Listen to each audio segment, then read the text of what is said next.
Now, this business of seeking victory wasn't just a matter for Unionists or Republicans or Northern Nationalists.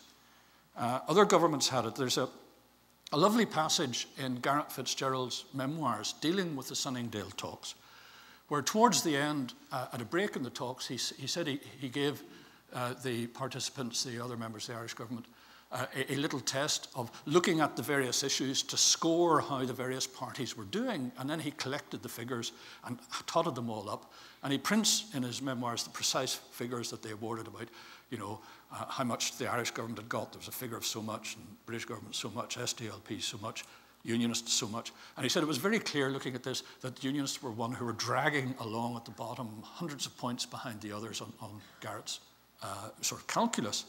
So to give him credit, Garrett said to himself that really what we need to do on the final parts of these talks is to do something that will boost the Unionist score, which wasn't really the right way to think about it. Garrett claims that on the final issue they were dealing with, he deliberately, agreed to something that would be more acceptable to Unionists than was being suggested by some of his colleagues, and then he was a bit hurt that this didn't really make any difference.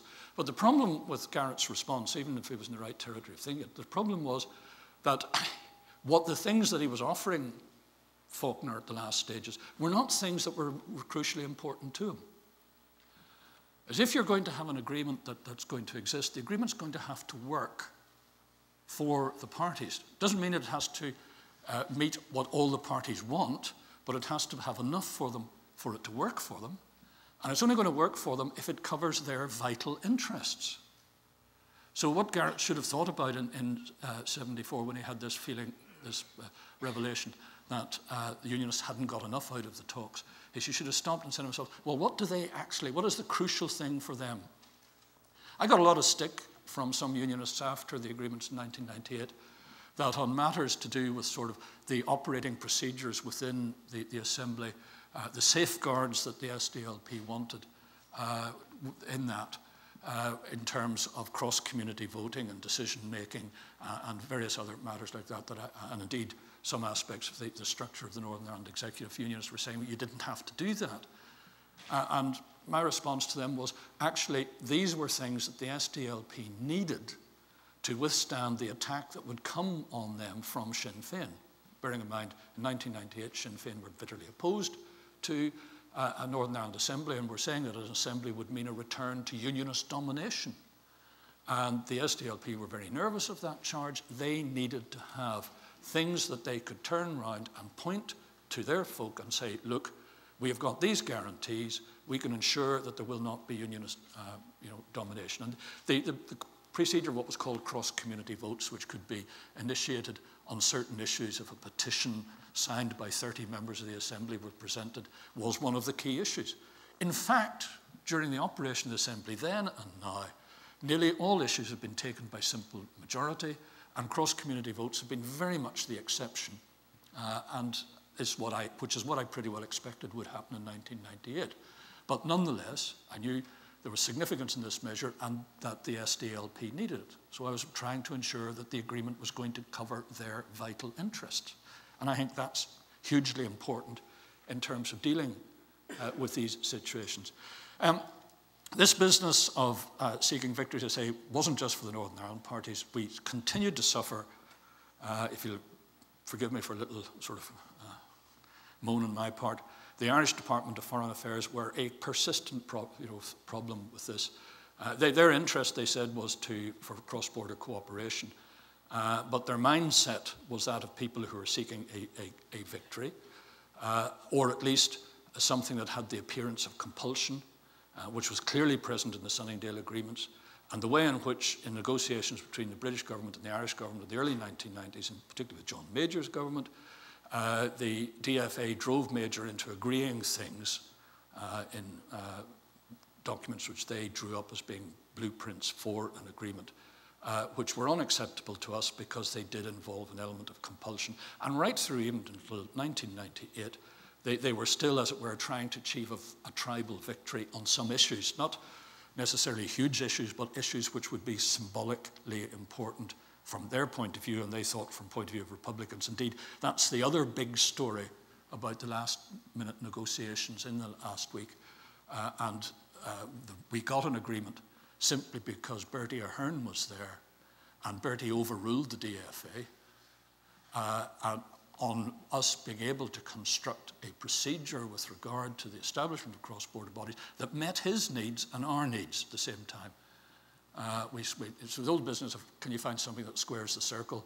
And when we went into the crucial discussions on that issue, I had no idea how we were going to, I knew what the problems were, I knew what we were going to say, I knew they weren't going to meet the needs of the Irish government, and I wasn't quite sure how to sort this out. It's one of those very happy moments where during the course of the discussion, an idea suddenly occurs to you, and I mentioned it, and Bertie could see that it worked for him, and we kicked it around, and we said, right, we've got this. Then, unfortunately, the DFA came into the talks, or at least a DFA minister came into the talks, and the whole thing started going pear-shaped. And we all had to separate and go out and leave the Irish government to sort this out between themselves, which by the middle of the next day they had done. That's part of the reason why the talks went on so long right into Good Friday, because they were never intended to do so. But there we are, that's by the way. It again comes back to the point of saying it has to work for the parties, or else it's not going to work at all. On the question of negotiations with terrorists, which was one of the themes here, as I mentioned, there were negotiations in 1972, and I mentioned the way in which they came about. That meeting that took place in London between the then Secretary of State, Willie Whitelaw, and the IRA delegation lasted for several hours, but then broke down. Martin McGuinness commented that they left that meeting clear that the British government wasn't yet in a state to talk seriously to them, and they went back to Belfast determined to increase the level of violence, believing that the talks had encouraged them to think that another push, a little bit more violence, and we'll see the British government moving. Now that didn't happen, but it's an indication of showing, as I've said, that context is everything.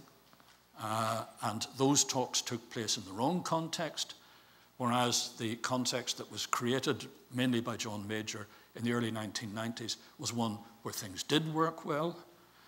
It was one where, as it were, conditions were clearly laid down. But at the same time, I have to concede that too great precision in terms of the conditions can be self-defeating, and that some flexibility is desirable. And that's what the Mitchell principles did with regard to the decommissioning issue.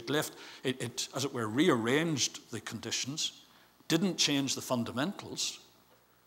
Essentially, it was a rewrite of the Downing Street Declaration, but with flexibility on the timing of decommissioning. Unfortunately, after the British general election in 1997, the incoming Labour government sort of misunderstood this and thought that flexibility was the principle.